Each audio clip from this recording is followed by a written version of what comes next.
ஜெபத்துக்காக நன்றி.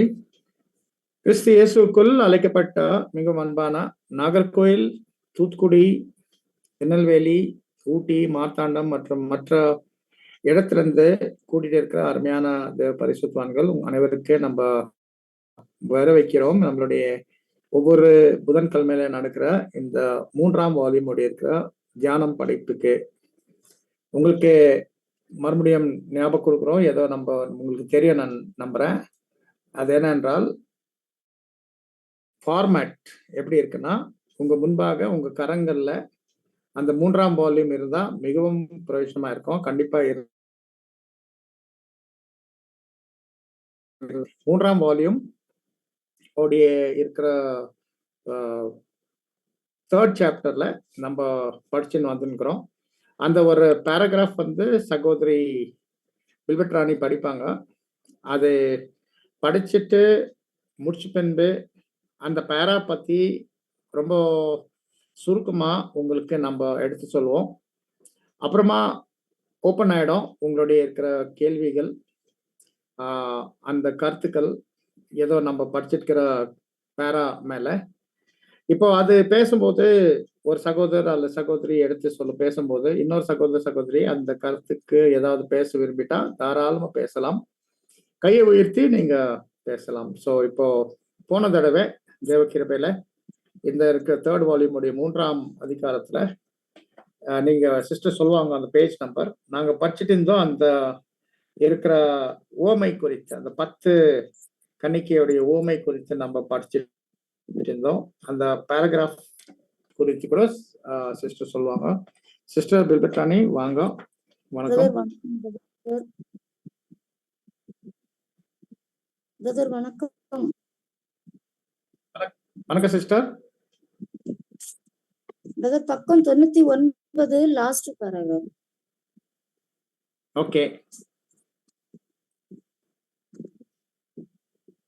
பக்கம் 91 லாஸ்ட் பேரா படிக்க போறோம். இப்போ அது அந்த அமைப்பு பத்தி அந்த பிரதர் ரசல் அந்த அந்த ஓமையில இருக்கிற கணக்கு பத்தி பேசிட்டு பிற்பாடு பேரா நெக்ஸ்ட் பேரா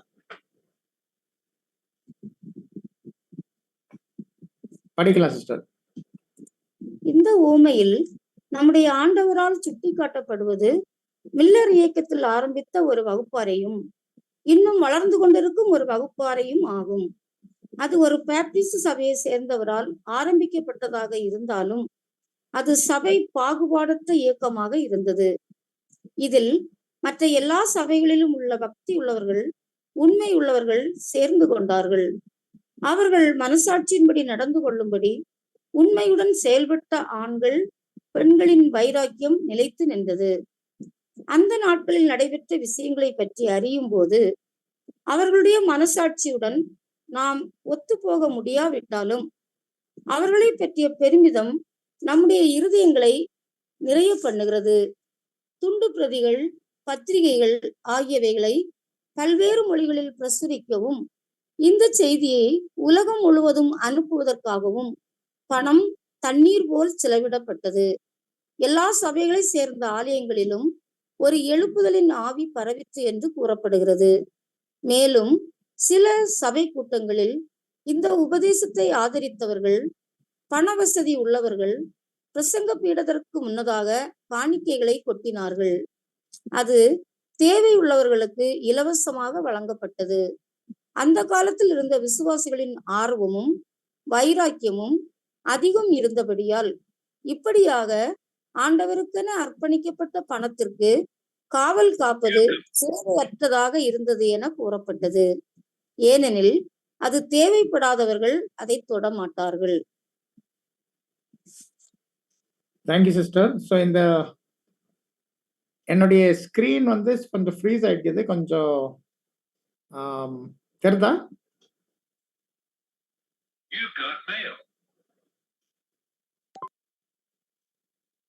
அதான் கொஞ்சம் நான் ஒரே செகண்ட்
பார்க்கிறோம் வந்து பிரதர் அசல் 7ஆம் தூதன் வந்து எழுதின்கிறாரு. Recording in progress. இந்த உவமையில வசனங்கள் 1லிருந்து 5 வரை விசேஷமாய் அது குறிக்கிறது மில்லருடைய அமைப்பு. மில்லருடைய அமைப்புல எப்படிப்பட்ட வாஞ்சை இருந்துச்சு, எப்படிப்பட்ட வைராகியம் இருந்தது, எப்படி உண்மை இருந்தது, எப்படி பலிகள் இருந்தது, எந்த அளவுக்கு அந்த பலிகள் இருந்துச்சு, அதெல்லாம் பேசுறாரு. எவ்வளவு செலவுகள் வந்து நடந்தது, எவ்வளோ உதாரணத்துக்கு கொடுக்குறாரு. சில சபைகளை வந்து வசதியுள்ள சகோதரிகள் அவங்கள வந்து நிறைய காணிக்கை கொட்டுவாங்க. கொட்டும்போது மற்றவர் வந்து யாருமே தவறான பயன்படுத்தல் பண்ணாம அந்த பணத்து மேல கை வைக்க மாட்டாங்க. இந்த மாதிரி வந்து ஒரு வைராக்கியம், ஒரு வாஞ்சி இருந்துச்சு. கர்த்தருடைய 2ஆம் வருகை குறித்து, அவரது வந்தித்தல் குறித்து, இது வந்து நிறைய புக்ஸ், கைப்பிரதிகள், ட்ராக்ஸ், அதுக்காக செலவு சகோதரிகள், பரிசுத்தவான்கள் தாராளமா கொடுத்துட்டு இருந்தாங்க. ஸோ இந்த விஷயத்தை வந்து நாங்க பார்க்கிறோம். ஸோ இது வசனங்கள் 1 முதல் 5 வரை இருக்கிற காரியங்கள். வசனம் வாசிக்கலாம் சிஸ்டர். மத்தேயு 25ஆம் அதிகாரம் வசனங்கள் 1லிருந்து 5 வரை.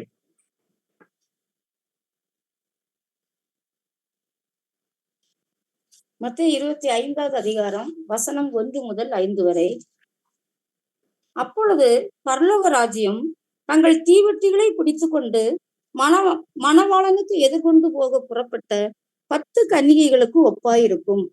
அவர்களில் 5 பேர் புத்தி உள்ளவர்களும் 5 பேர் புத்தி இல்லாதவர்களுமாய் இருந்தார்கள். புத்தி இல்லாதவர்கள் தங்கள் தீவெட்டிகளை எடுத்துக்கொண்டு போனார்கள், எண்ணெயையோ கூட கொண்டு போகவில்லை. புத்தி உள்ளவர்கள் தங்கள் தீவெட்டிகளோடும் கூட தங்கள் பாத்திரங்களில் எண்ணெயையும் கொண்டு போனார்கள். மணவாளன் வர தாமதித்த போது அவர்கள் எல்லாரும் நித்திரை மயக்கமடைந்து தூங்கிவிட்டார்கள். இந்த காரியத்தை வந்து நாங்க பாக்குறோம். இங்க பிரதர் இந்த பேரல பேசியிருக்கிறார். உங்க கரங்கள்ல இருக்கிற 3rd வால்யூம் இருக்கு. இதன் மேல ஏதாவது கேள்விகள், கருத்துக்கள் இருந்தா இப்ப நீங்க பேசலாம் அன்பு சகோதரிகளே.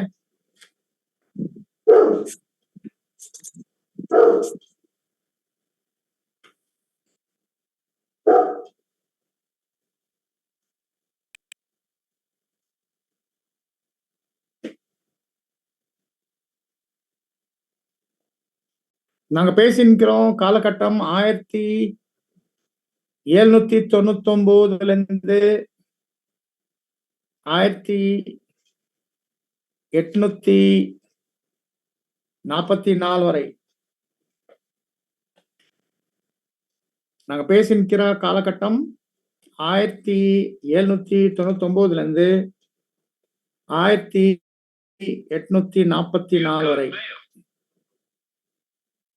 அதுக்கு பின்பு 1844 1874 வரை. சரி, இந்த பேரல் அவ்வளவு டெக்னிக்கல் ஒரு விஷயம் இல்லைன்னு நினைக்கிறேன். அதனால யாருமே கருத்து இல்லை. தொடரலாமா சிஸ்டர்? தொடரலாம். பக்கம் 100 முதல் பாரா. ஓமையில் உள்ள கன்னிகைகள் அனைவரும் தங்கள் தீவெட்டிகளை தயார்படுத்தி அவர்களுக்கு வெளிச்சம் கொடுக்கும்படி வைத்திருந்தார்கள் என்று காட்டப்பட்டுள்ளது. இந்த தீவெட்டிகள் வேதத்திற்கு அடையாளமாக உள்ளன. உம்முடைய வசனம் என் கால்களுக்கு தீபமாக உள்ளது. சங்கீதம் 119 வசனம் 105. இப்படியாக பொதுவாக தீவெட்டிகளை தயார் நிலையில் வைத்திருப்பது என்பது வேதத்தை ஆராய்ந்து பார்த்தல் ஆகும். எல்லா கிறிஸ்தவ பிரிவினரும் செய்தார்கள். இதற்கு முன்பாக இப்படி நடந்ததே இல்லை. எண்ணெய் சத்திய ஆவிக்கு அடையாளமாக இருக்கிறது. அந்த வேளையில் எல்லாருடைய தீவெட்டிகளிலும் அது வெளிப்பட்டது. ஆனால் சிலரிடம் சத்திய ஆவி அவர்களுக்குள் பாத்திரங்களில் இல்லாமல் இருந்தது. இந்த பேரல நாங்க படிக்கிறோம். இந்த ஓமையோடைய இருக்கிற வசனங்கள் 1, 2, 3, 4, 5 வரை. தீவட்டிகளை குறித்து எப்படி அந்த இருக்கிற கன்னிகைகள் எல்லா தீவட்டிகளை எடுத்துக்கொண்டாங்க, அது அடையாளப்படுத்துறது தேவனுடைய வசனம் பைபிள். சங்கீதம் 119, 105. அதுக்கு பின்பு வந்து எப்படி அந்த தீவட்டிகளுடைய இருக்கிற வெளிச்சத்துல அவங்க வந்து பார்த்தாங்க, சத்தியங்களை பார்த்தாங்க, வேதத்தோடைய பைபிள் ஸ்டடி வழியாய். அது ஆச்சரியமான வெளிச்சம் பார்த்தாங்க. இது வரைக்கும் அப்படிப்பட்ட வெளிச்சம் அவங்க பார்க்கல. ஏன்னா ஏற்ற நேரம் வந்துச்சு அந்த மாதிரி இருக்கிற சத்தியங்கள் எடுத்து வெளிப்படுவதற்கு. அந்த எண்ணெய் வந்து அந்த இருக்கிற தீவட்டிகள்ல இருக்கிற எண்ணெய் அதை அடையாளப்படுத்துது சத்தியத்தின் ஆவி. இப்போ என்ன பார்க்கணும்னா, இந்த இருக்கிற உவமையில எல்லார்கிட்ட தீவட்டிகள் இருந்துச்சு, தீவட்டிகள்ல வந்து எண்ணெய் இருந்துச்சு. ஆனா எல்லார்கிட்ட அவங்களுடைய பாத்திரத்துல அவங்க எண்ணெய் கூட கொண்டு போல. அதாவது என்ன பார்க்கறோம்னா, அந்த சத்தியத்தை அவங்களுக்குள்ள இல்ல. சோ இது தான் வந்து நாங்க பார்க்கிறோம் இந்த பேரா. இப்ப இந்த பேரா மேல இருக்கிற விஷயங்கள் நீங்க பேசலாம். அது பேசுறதுக்கு முன்னே நானும் ஒரு சில விஷயம் கேட்கணும். கேள்வி நான் கேட்கிறேன். நீங்க அது பதில் கொடுக்கலாம். அதாவது இங்கிலீஷ் இங்கிலீஷ் இருக்கிற வசனம் பார்க்கும்போது அந்த அந்த லேம்ப் வந்து ட்ரிம்டு இருக்கிற வார்த்தை வந்து நம்ம பார்க்கிறோம். தமிழ்ல வந்து இங்கிலீஷ்ல கூட அது 7ஆம் வசனத்துல வருது. 7ஆம் வசனத்துல வந்து தூங்கிட்டு இருக்கிற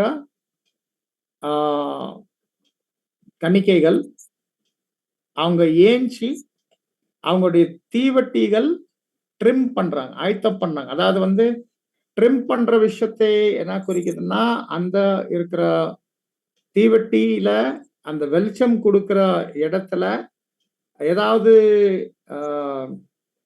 தீட்டு அல்லது கார்பன் அங்க மாட்டும் போது அதை எடுத்துட்டா, அப்ப அந்த நூல் எண்ணெயில இருக்கிற நூல் இன்னும் ஃப்ரெஷ்ஷா இருக்கும்போது அந்த அந்த வெளிச்சம் அந்த நெருப்பு வந்து அது ரொம்ப தெளிவா வெளிப்படும். அந்த விஷயத்தை காமிக்குது. பைபிள் ஸ்டடியில தவறான புரிதல் கண்டுபிடிக்கும் போது அது தூக்கி போட்டு சரியான புரிதல் வைக்கிறது. இப்போ நான் என்ன கேட்கிறேன்னா, வசனம் 7ல தான் ட்ரிம்மிங் வருது. இதுக்கு முன்னாடி வந்து தீவட்டிகள் எடுத்துக்கொண்டு தான் வருது. ட்ரிம்மிங் இருக்கா? வசனங்கள் 1, 2, 3, 4, 5ல அந்த அந்த தீவட்டி வந்து அது ட்ரிம்மிங் இருக்கா? எப்படி இருக்கு? என்ன சொல்றீங்க? அதான் 7வதுல தான் இருக்குதுன்னு நான் சொல்றேன். அப்ப அது 7வதுக்குள்ள இருக்குது. அது எப்படி 1, 2, 3ல சொல்லலாம் கேக்குறேன்.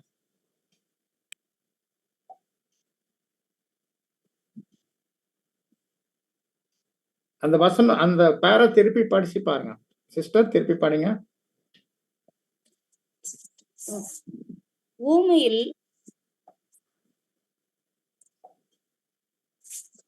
ஊமையில் உள்ள கன்னிகைகள் அனைவரும் தங்கள் தீவட்டிகளை தயார்படுத்தி அவர்களுக்கு வெளிச்சம் கொடுக்கும்படி வைத்திருந்தார்கள் என்று காட்டப்பட்டுள்ளது.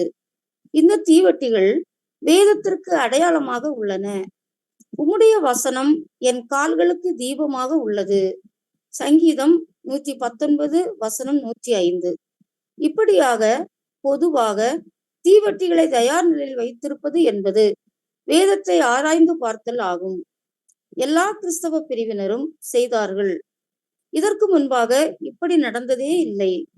எண்ணெய் சத்திய ஆவிக்கு அடையாளமாக இருக்கிறது. அந்த வேளையில் எல்லாருடைய தீவட்டிகளிலும் அது வெளிப்பட்டது. ஆனால் சிலரிடம் சத்திய ஆவி அவர்களுக்குள் பாத்திரங்களில் இல்லாமல் இருந்தது. அப்ப பாத்தீங்களா?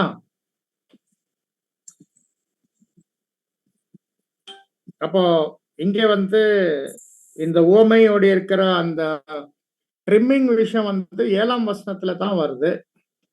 ஆனா ஆரம்பத்துல அந்த ட்ரிம்மிங் விஷயம் இல்ல. வசனம் சொல்லிங்கிறேன். இது பத்தி நீங்க என்ன நினைக்கிறீங்க? என்ன சொல்றீங்க? ட்ரிம்மிங் உடைய விஷயத்தை என்ன குறிக்குது? இங்க வெறும் ஆராய்ச்சியின் மாத்திரம் தானே குறிப்பிட்டிருக்கிறாங்க. பேசிக்கான ஆராய்ச்சியா இருக்கும்போது பட் அது ட்ரிம்மிங் வேர்டு வரல இல்ல சிஞ்சு ஆஹா சிஸ்டர். இல்ல வரல. இதுதான் நம்ம கேள்வி, வேற ஒண்ணும் இல்லை. அந்த ட்ரிம்மிங்கோட இருக்கிற காரியத்தை வசனத்துல, அதாவது அந்த ஓமையோடைய இருக்கிற முதல் 5-6 வசனங்கள்ல இல்ல, 7வதுல தான் வருது. ஆனா இந்த விஷயத்தை சிஸ்டர் சிஞ்சு சொல்ற மாதிரி எப்படி எடுக்கிறதுனா, அந்த வில்லியம் மில்லர் அமைப்புல பைபிள் ஸ்டடி பண்ணும்போது, பைபிள் ஸ்டடியில வந்து தீர்க்க தரிசனங்கள் ஆராயும் போது, அந்த தீர்க்க தரிசனம் ஆராயும் போது கிடைக்கிற அந்த வெளிச்சம், சோ அந்த காரியத்தை தான் இங்கே ஒருவேளை அது ட்ரிம்மிங் அப்ளை பண்ணலாம் அப்படி வந்து வருது. நீங்க என்ன நினைக்கிறீங்க? நீங்க சொல்லலாம்.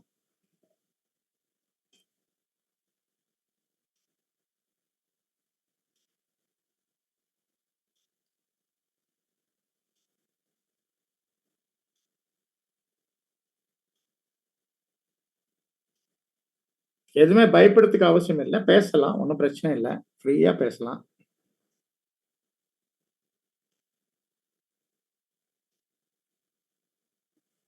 பிரதர் இங்கிலீஷ்லயே அந்த பாசேஜ்ல ஒரு வேர்ட் இன்க்ளூட் ஆயிருக்குல்ல பிரதர், ஜெனரல் ட்ரிம்மிங். அப்போ அது ஒரு பொதுப்படையான ஒரு காமன் ஆராய்ச்சியை தான் அது குறிக்கும்னு நானும் ஃபீல் பண்றேன் brother. Where in English sister?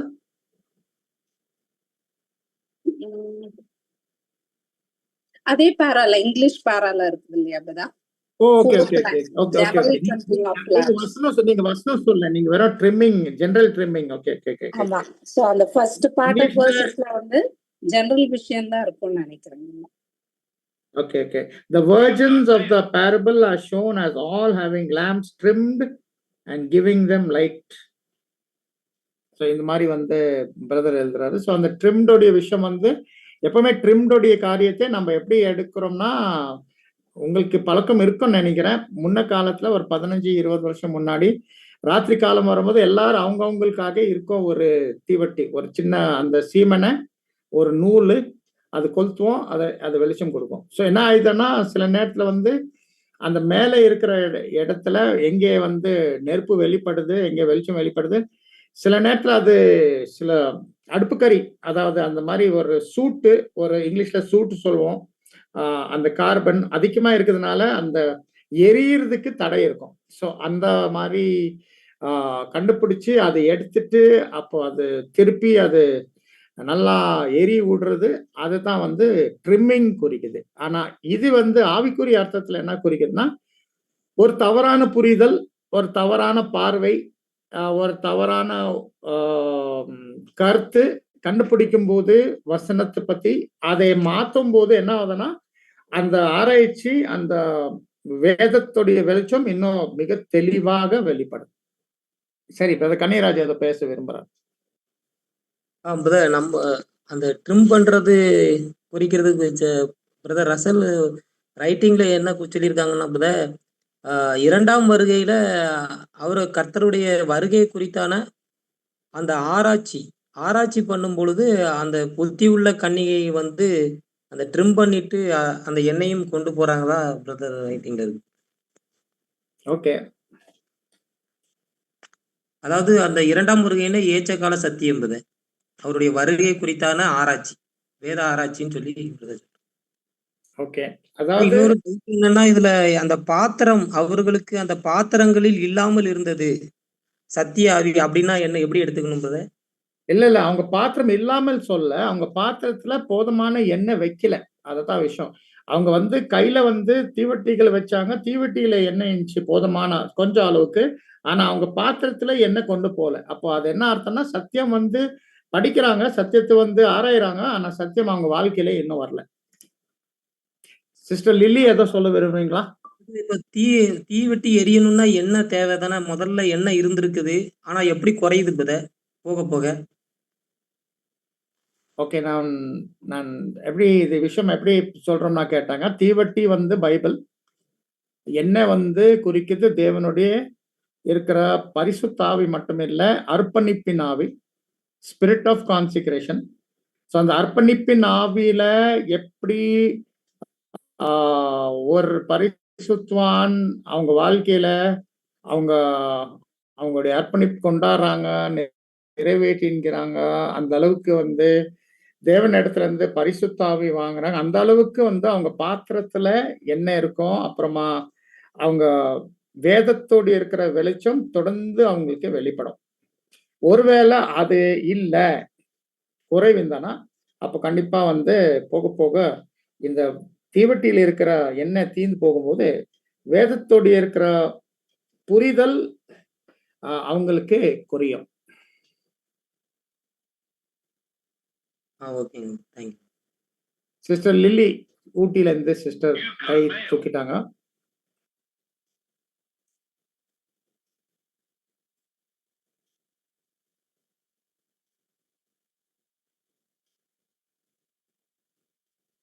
Sister lily நீங்க கை தூக்கிட்டீங்க.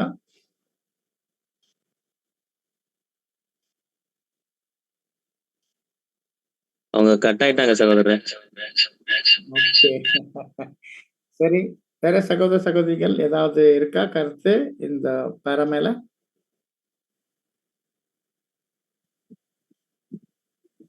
பிரதர் வணக்கம் பிரதர். வாங்க சிஸ்டர், மேரி சிஸ்டர்.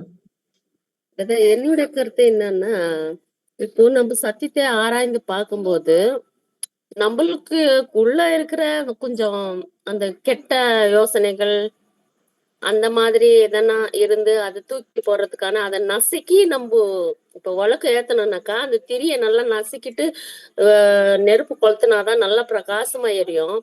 நம்ம சத்தியத்தை நம்ம ஆராய்ச்சி பண்ணும்போது நம்மளுக்குள்ள இருக்கிற கொஞ்சம் சில கெட்ட யோசனைகளை கூட தூக்கி போடுறதுக்கு வாய்ப்பு இருக்குதுங்களா? என்னுடைய கருத்து பிரதர்.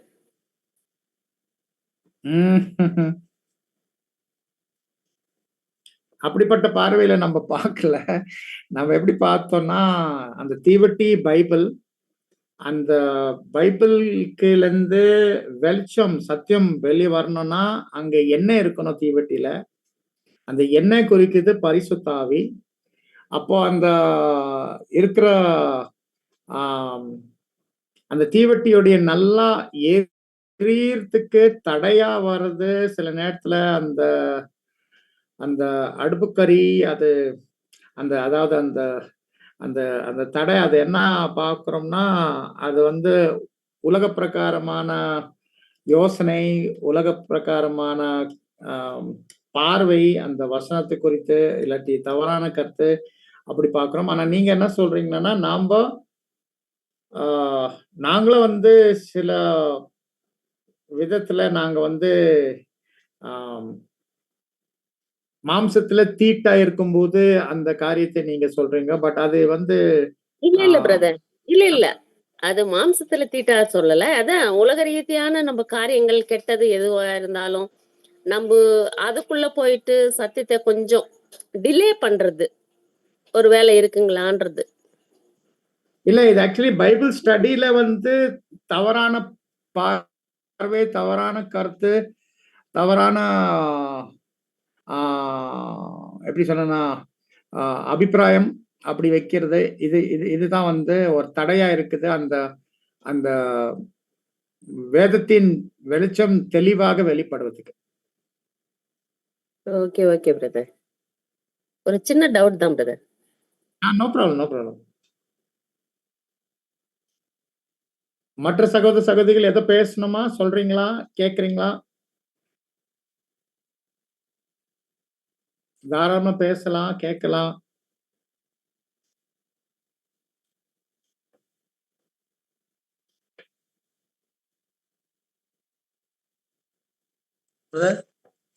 ஒரே ஒரு கேள்வி பிரதர். பிரதர் சிஸ்டர் கேட்ட மாதிரி அந்த அந்த புத்தி உள்ள கன்னிகை வந்து அந்த எண்ணெய சம்பாதிக்க போய் அந்த கேரக்டர் மூலமா வளர்றதுனாலதான் பிரதர் அந்த புத்தி உள்ள கன்னிகையில ஆகுறாங்க. பிரதர் சிஸ்டர் சொல்ற மாதிரி மேரி சிஸ்டர் சொன்னாங்க. இப்ப கேட்கிற அந்த ரிலேட்டிவான வார்த்தைகள் தான். அதாவது அந்த எண்ணெயை சம்பாதிக்கும் பொழுது அந்த கேரக்டர் குணலட்சங்கள் வளருது. அப்போ அந்த அவங்க சொல்ற மாதிரி ஒவ்வொரு காரியங்களாக நம்ம விட்டு கொண்டு, அதாவது அந்த மாம்சத்துல இருக்கிற நம்ம ஒவ்வொரு அசுசி நீங்கிறதற்கு நம்ம அந்த சத்தியத்தை பெற்றுக்கொண்ட நம்ம கேரக்டர் மூலமா நம்ம வளர்றோம், புத்தி உள்ள கன்னிகை அப்படின்னு நம்ம நினைக்கிறோம். நீங்க என்னன்னு தெரியல, சொல்லுங்க. Correct, correct, correct, correct, correct, correct, correct. ஏன்னாக்கா வந்து அந்த அந்த எண்ணெய் பாத்திரத்துல இருக்குது குறிக்குது அந்த விஷயம். இந்த எண்ணெய் பாத்திரத்துல இருக்குது குறிக்குது. அந்த சத்தியம் ஏதோ படிச்சுன்கிறோம், பேசின்கிறோம், பிரசங்கிக்கின்றோம். அந்த சத்தியம் வந்து வாழ்க்கையில கூட காணப்படணும்.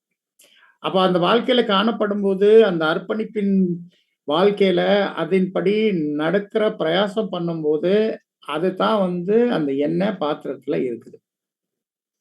இந்த இந்த வகுப்பார் தான் புத்தி உள்ள கன்னிகளா இருக்காங்களா பிரதர்? கண்டிப்பா.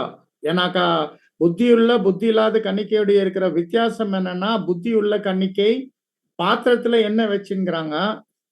ஆனா புத்தி இல்லாத கன்னிக்கை பாத்திரத்துல எண்ணெய் வைக்கிறது இல்ல. அப்போ இந்த விஷயத்தை வந்து சிஸ்டர் மேரி சிஸ்டர் இதான் கேக்குறாங்க. இந்த இதுதான் கேக்குறாங்க. மேரி சிஸ்டர் என்ன கேட்டாங்கன்னா, நம்ம வந்து வேதம் படிக்கும்போது சில இந்த உலக பிரகாரமான சில யோசனைகள் எல்லாம் வரும்போது அதை நம்ம நசுக்கிட்டு நாங்க படிக்கணும். அப்படி வந்து இப்ப மேரி சிஸ்டர் பேசினாங்க.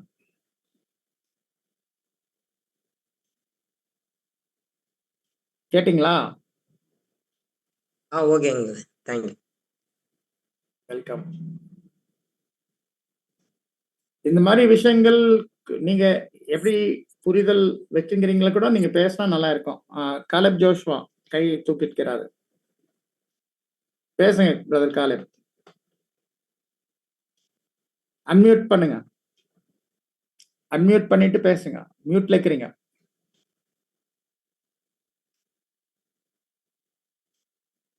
காலேப் பிரதர் அந்த அன்மியூட் பட்டன் இருக்கும். பிரஸ் பண்ண அந்த பட்டனை.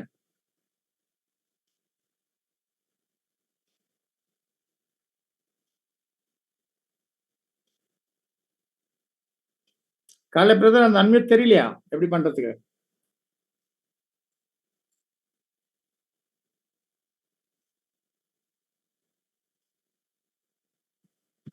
கேட்கா? கேக்குது. சொல்லுங்க. பிரதர் இந்த ட்ரிம்மிங் ஒர்க் இருக்குல்ல பிரதர்? ட்ரிம்மிங் 7 25/7 பிரதர் அது ஆமா. எப்படின்னா நம்ம வந்து ட்ரிம்மிங் சொல்லும்போது இப்பதான் நான் எக்ஸ்பிளைன் பண்ணேன். முன்ன காலங்கள்ல ஒரு 20 வருஷம் 25 வருஷம் முன்னாடி சாயங்காலம் வரும்போது அப்பெல்லாம் கரண்ட் இல்ல. அப்போ எல்லாரும் வந்து அந்த சீமெண்ணெயில வந்து ஒரு தீவட்டி வைப்பாங்க. அப்போ அதுல இருந்து கொஞ்சம் எண்ணெய் ஊத்துவோம். அதுல இருந்து ஒரு நூல் இருக்கும். அது நூல் அந்த எண்ணெய் அது எண்ணெய் வந்து அந்த நூல் வழியா ஏறும். அப்புறமா அந்த நூல் மேல பகுதி வந்து பத்திப்பாங்க. அதுல இருந்து வந்து ஒரு நெருப்பு வரும், வெளிச்சம் வரும். ஆனா கொஞ்சம் காலப்போக்குல என்ன ஆகுதுன்னா, அந்த மேல இருக்கிற பகுதி ஏதோ எரியுது. ஒருவேளை அங்க இருக்கிற அந்த சில சுடப்பட்ட கருப்பு இருக்கிற பகுதி வந்து அப்பப்போ எடுக்கலைன்னா அதை தடையாயிடும். அந்த இருக்கிற தீவட்டியுடைய தெளிவான வெளிச்சம் வெளிப்படுவதுக்கு. இது வருஷம் வந்து என்ன குறிக்குதுன்னா, அந்த தீவட்டி வேதம், அந்த எண்ணெய் பரிசுத்த ஆவி, அந்த வெளிச்சம் வந்து சத்தியம். இப்போ வேதத்துடைய இருக்கிற வெளிச்சத்தை வெளிப்படுவதற்கு அந்த சுடப்பட்ட அந்த கருப்பு அது என்ன குறிக்குதுன்னா, ஒரு தவறான போதனை, தவறான கருத்து, உலக பிரகார கருத்து, பார்வை, அந்த பேர் சபையுடைய பார்வை, இதெல்லாம் வந்து அந்த குறிக்கலாம். வெல்கம். மற்ற சகோதரி கூட நீங்க பேசலாம்.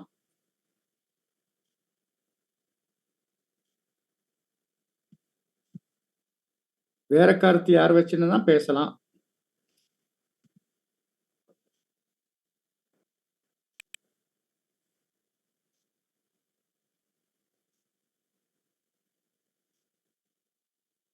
தொடரலாம் சிஸ்டர்.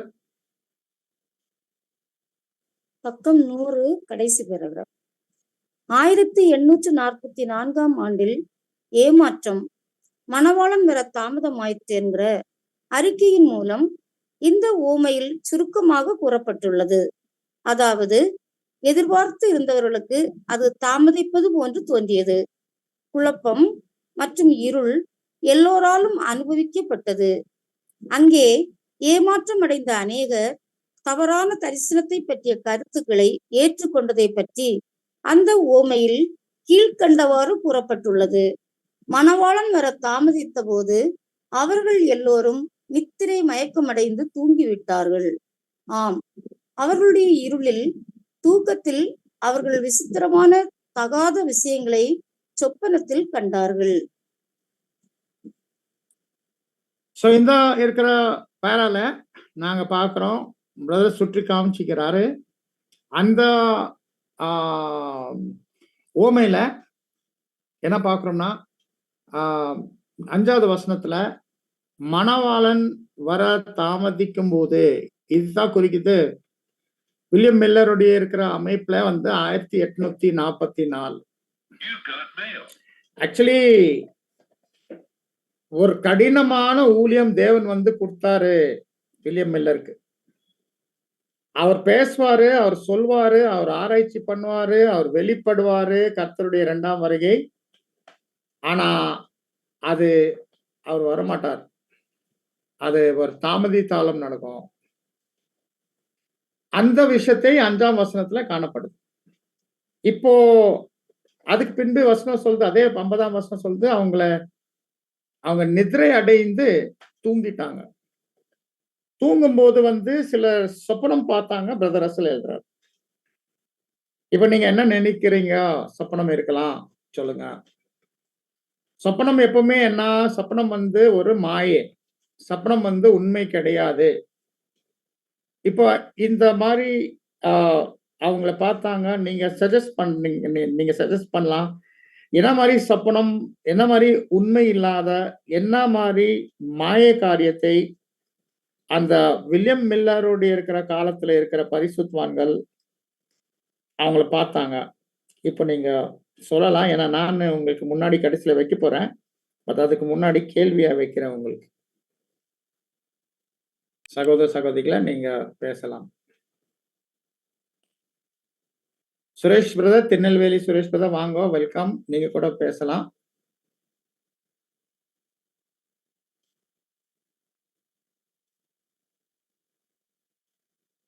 டாக்டர் சுரேஷ்.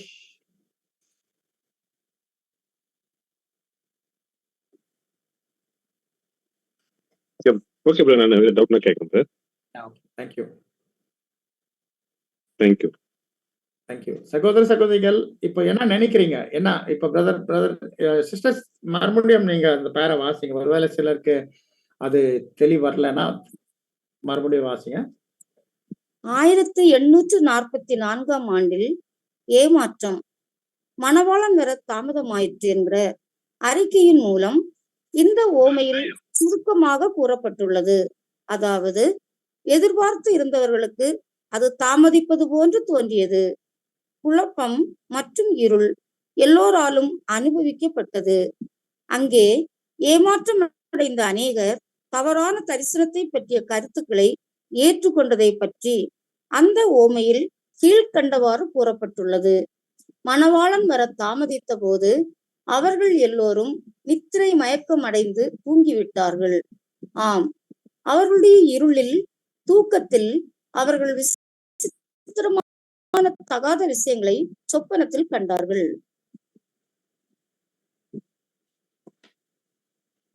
இங்க என்ன விஷயம் பார்க்கிறோம்னா, அவங்கள நிதிரை மயக்கம் அடைந்து தூங்கிட்டார்கள். அவங்க சில சொப்பனங்கள் அந்த தூக்கத்துல பார்த்தாங்க. ஏதோ உண்மை இல்லை. இது எப்படிப்பட்ட விஷயங்கள் இருக்குன்னா, அவங்களுடைய வேதம் ஆராய்ச்சியில அந்த வருத்தத்தோடைய அந்த வசனத்தோடைய இருக்கிற தெளிவான அர்த்தத்தை அவங்களால் கண்டுபிடிக்க முடியல. என்ன வசனங்கள் இருக்கலாம் கேட்டாக்கா, வாசிங்க 2 தெசலோனிக்கர் 1ஆம் அதிகாரம் வசனங்கள் 7 - 9.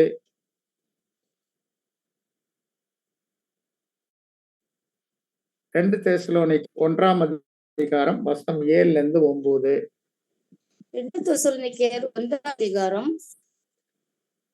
வசனம் 7-9 வரை. தேவனை அறியாதவர்களுக்கும் நம்முடைய கர்த்தராகிய இயேசு கிறிஸ்துவின் சுவிசேஷத்திற்கு கீழ்ப்படியாதவர்களுக்கும் நீதியுள்ள ஆக்கினையை செலுத்தும்படிக்கு கர்த்தர் தமது வல்லமையின் புதரோடும் ஜுவாலித்து எரிகிற அக்கினியோடும் வானத்திலிருந்து வெளிப்படும் போது அப்படியாகும். அந்நாளிலே தம்முடைய பரிசுத்தவான்களில் மகிமைப்படத்தக்கவராயும் நீங்கள் எங்களுடைய சாட்சியை விசுவாசித்தபடியினாலே உங்களிடத்திலும் விசுவாசிக்கிறவர்கள் எல்லாரிடத்திலும் ஆச்சரியப்படத்தக்கவராயும் அவர் வரும்போது.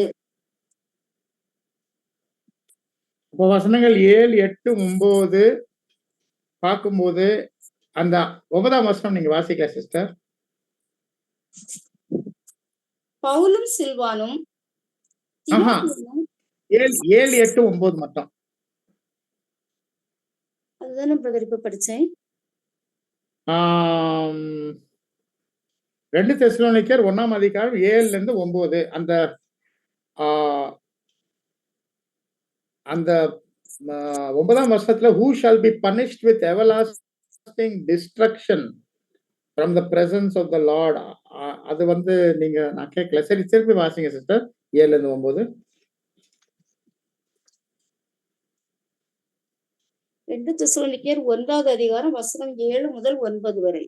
அதுதானே பிரதர்? சிஸ்டர். தேவனை அறியாதவர்களுக்கும் நம்முடைய கர்த்தராகிய இயேசு கிறிஸ்துவின் சுவிசேஷத்திற்கும் கீழ்ப்படியாதவர்களுக்கும் நீதியுள்ள ஆக்கினையை செலுத்தும்படிக்கு கர்த்தராகிய இயேசு தமது வல்லமையின் தூதரோடும் ஜுவாலித்து எரிகிற அக்கினியோடும் வானத்திலிருந்து வெளிப்படும் போது அப்படியாகும். அந்நாளிலே தம்முடைய பரிசுத்தவான்களில் மகிமைப்படத்தக்கவராயும் நீங்கள் எங்களுடைய சாட்சியை விசுவாசித்தபடியினாலே உங்களிடத்திலும் விசுவாசிக்கிறவர்கள் எல்லாரிடத்திலும் ஆச்சரியப்படத்தக்கவராயும் அவர் வரும்போது. அவர்கள் கர்த்தருடைய இந்த வசனங்கள் படிங்க. அவர்கள் கர்த்தருடைய சன்னிதானத்திலிருந்தும் அவருடைய வல்லமை பொருந்திய மகிமையிலிருந்தும் நீங்களாகி நித்திய அழிவாகிய தண்டனையை அடைவார்கள். இந்த வசனங்கள் 7, 8, 9 அந்த நேரத்துல இன்னும் அது அதோடைய சரியான வெளிச்சத்துல வெளிப்படுற நேரம் இன்னும் வரல. ஏன்னா இந்த வசனத்துடைய சரியான வெளிச்சம் வெளிப்படுற நேரம் வரும் 2ஆம் வருகையில. கர்த்தர் இயேசு தான் அந்த போஜனம் அவர் கொண்டு வரும்போது அவர் தான் வந்து நாங்க பார்க்கிறோம் இந்த காரியத்தை வெளிப்படுவார். ஆனா அவருடைய வருகைக்கு முன்னாடி இப்படிப்பட்ட இருக்கிற வார்த்தைகளோட இருக்கிற அடையாள அர்த்தம், அடையாள பாஷை, அடையாள பாணி அந்த நேரத்தோட இருக்கிற பரிசுத்தவான்கள் வில்லியம் மில்லருடைய இருக்கிற கூட வில்லியம் மில்லருடைய சேர்ந்து அவங்க இது நேரடிய பாணியில நேரடி அர்த்தத்துல எடுத்து சொல்லும்போது இது ஜனங்களுக்கு ரொம்ப ரொம்ப எப்படி சொல்லணும்னா பயம் திகில் கொடுத்துச்சு. இது வந்து ஒரு எக்ஸாம்பிள். அந்த சொப்பனம் எப்படி அவங்க அந்த வசனத்தோட இருக்கிற புரிதல் புரிஞ்சுட்டாங்க. இன்னொரு வசனம் வந்து வெளிப்படுத்தல் 1:7. வெளிப்படுத்தல் 1:7.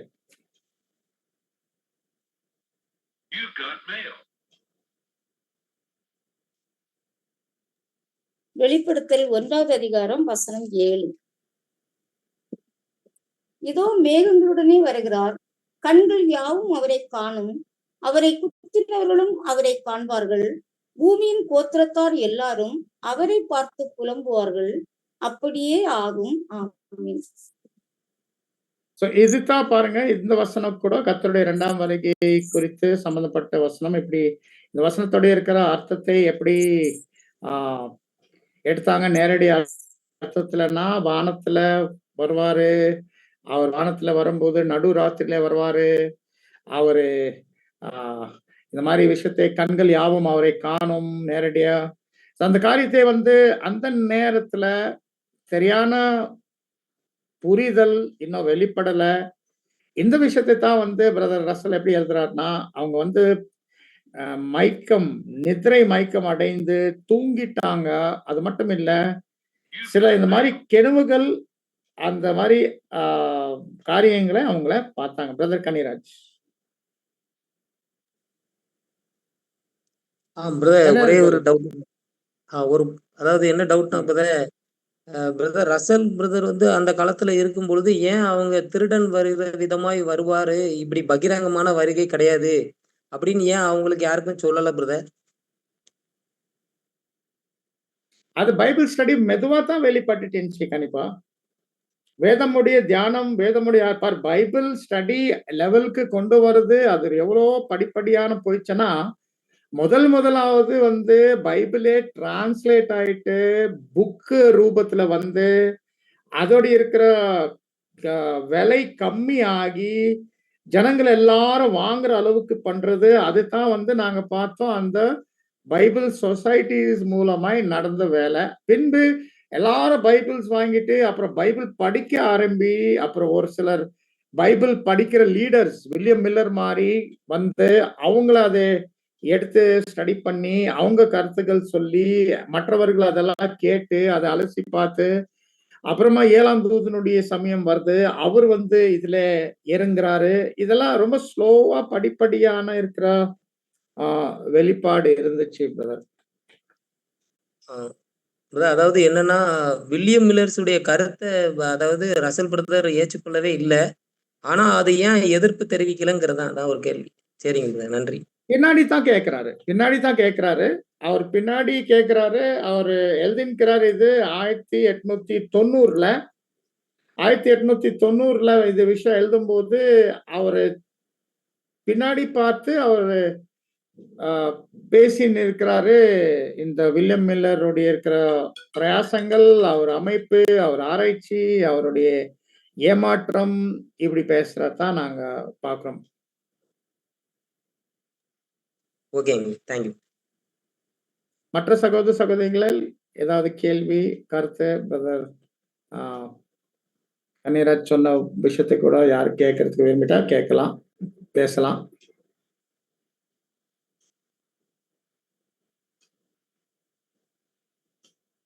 வேதத்தோடு இருக்கிற வெளிச்சம் வெளிப்படுவோம். வேதத்தின் தியானத்துல, வேதத்தோடு இருக்கிற ஆராய்ச்சியில நம்ம நல்லா தெரியும். 7ஆம் தூதன் கூட அவருக்கே தேவன் இவ்வளவு பெரிய ஒரு வேலை கொடுக்கும்போது, அவரு கூட வந்து நாங்க பார்க்கிறோம். அவருக்கு இந்த 7 புத்தகங்கள் எழுதுறதுக்கு அது வந்து 23 வருடங்கள் நடந்துச்சு. 1881ல அந்த ஆசிரியர் கூடாரத்துடைய விசேஷத்தின் நிழல்களுடைய சிறிய புத்தகம்ல இருந்து தொடங்கி, அதுக்கு பின்பு வந்து அந்த 6 வால்யூம்ஸ் எடுத்து முடிக்கிறதுக்கு அது 1903 1904. இப்போ இது எவ்வளவு வருஷம்? இது நாங்க பார்க்கிறோம் 23 வருடங்கள். அந்த 23 வருடங்கள்ல அவருக்கு படிப்படியா அந்த வெளிச்சம் அவருக்கு வருது. நாங்க ரொம்ப பாக்கியவான் ஜனங்கள். எல்லாம் ரெடிமேடா நம்ம வாங்குறோம், நம்ம கிடைக்கிறது. அந்த நேரத்துல அது படிப்படியா தான் வெளிப்பட்டது.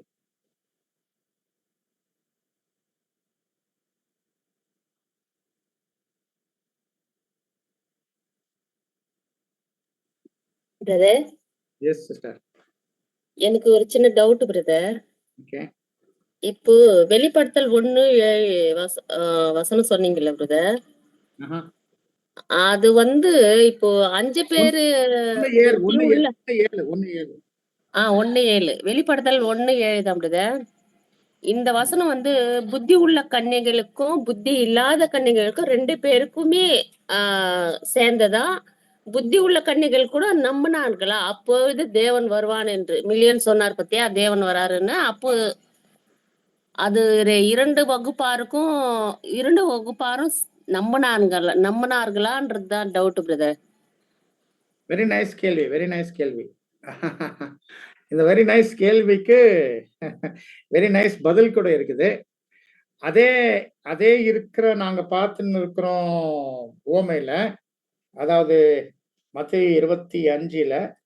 இப்போ நீங்க பாருங்க, அந்த மத்தேயு 25 வசனங்கள் 1லிருந்து 5 வரை என்ன வருது? வாசிங்க. மத்தேயு 25வது அதிகாரம் வசனம் 1 முதல் 5 வரை. அப்பொழுது பரலோக ராஜ்யம் தங்கள் தீவெட்டிகளை பிடித்து கொண்டு மணவாளனுக்கு எதிர்கொண்டு போக புறப்பட்ட 10 கன்னிகைகளுக்கு ஒப்பாயிருக்கும். அவர்களில் 5 பேர் புத்தி உள்ளவர்களும் 5 பேர் புத்தி இல்லாதவர்களுமாய் இருந்தார்கள். புத்தி இல்லாதவர்கள் தங்கள் தீவெட்டிகளை எடுத்து கொண்டு போனார்கள், எண்ணெயையோ கூட கொண்டு போகவில்லை. புத்தி உள்ளவர்கள் தங்கள் தீவெட்டிகளோடும் கூட தங்கள் பாத்திரங்களில் எண்ணெயையும் கொண்டு போனார்கள். மணவாளன் வர தாமதித்த போது அவர்கள் எல்லாரும் நித்திரை மயக்கம் அடைந்து தூங்கிவிட்டார்கள். பாத்தீங்களா, அவர்கள் எல்லாரும்.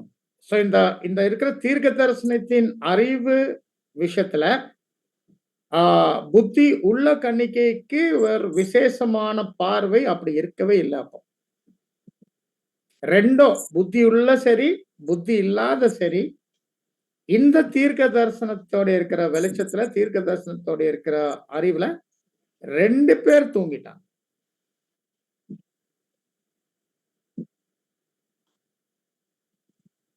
உங்க ஆன்சர் வந்துச்சா? ஓகே பிரதர், வந்துச்சு brother. Thank you so much brother.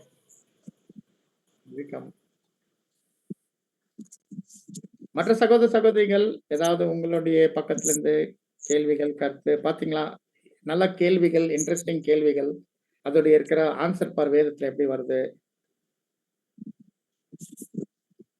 இந்த 5வது வசனம் வரை அவங்க மணவாளன் வர தாமதிக்கும் போது எல்லாரும் நித்ரை மயக்கம் அடைந்து அவங்க படுத்து தூங்கிட்டாங்க.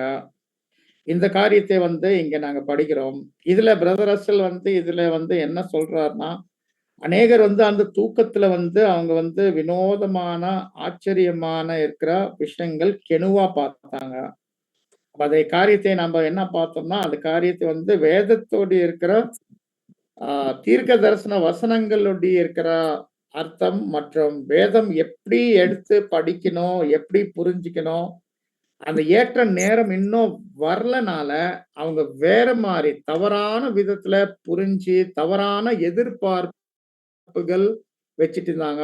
அதனால அது அவங்க வாங்கிட்டாங்க அந்த ஏமாற்றம், டிசப்பாயின்மெண்ட். ஒரு நிமிஷம் இருக்குது கடைசி. யாருக்கு ஏதாவது கருத்துன்னா பேசலாம்.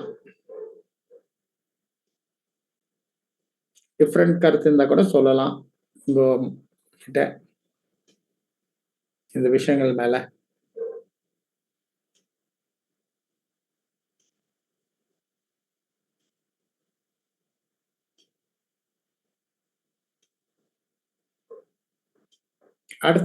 அடுத்த வாரம் நம்ம பார்க்க வேண்டிய விஷயம் என்ன இருக்கும்னா, இந்த ஓமையில 5 வசனங்கள் வரை இப்ப நம்ம பார்த்தோம். இதெல்லாம் வில்லியம் மில்லருடைய இருக்கிற காலகட்டம்.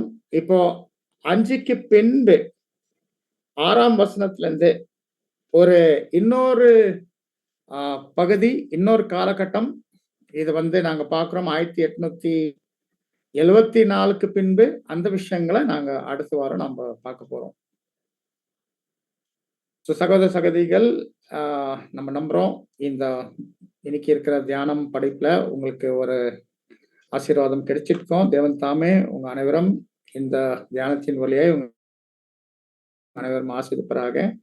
மற்றும் இந்த ரெக்கார்டிங் உங்களுக்கு கிடைக்கும் யூடியூப்ல. அதை எடுத்து திருப்பி கேட்கறதுக்கு அது கூட ஒரு வாய்ப்பு இருக்கும். அதுல கூட இந்த விஷயத்தை இன்னும் தெளிவா வெளிப்படுவதுக்கு கூட வாய்ப்பு இருக்கலாம். அது வச்சு அங்கே ஏதாவது கேள்வி, சந்தேகம் வந்தனா நீங்க அடுத்த கிளாஸ்ல நீங்க கொண்டு வரலாம். நன்றி சகோதரி வில்பெட்ராணி, அவங்களுடைய வசனம் படிக்கிற ஊழியத்துக்காக நன்றி. சகோதர சகோதரிகளுக்கு நன்றி. வணக்கம்.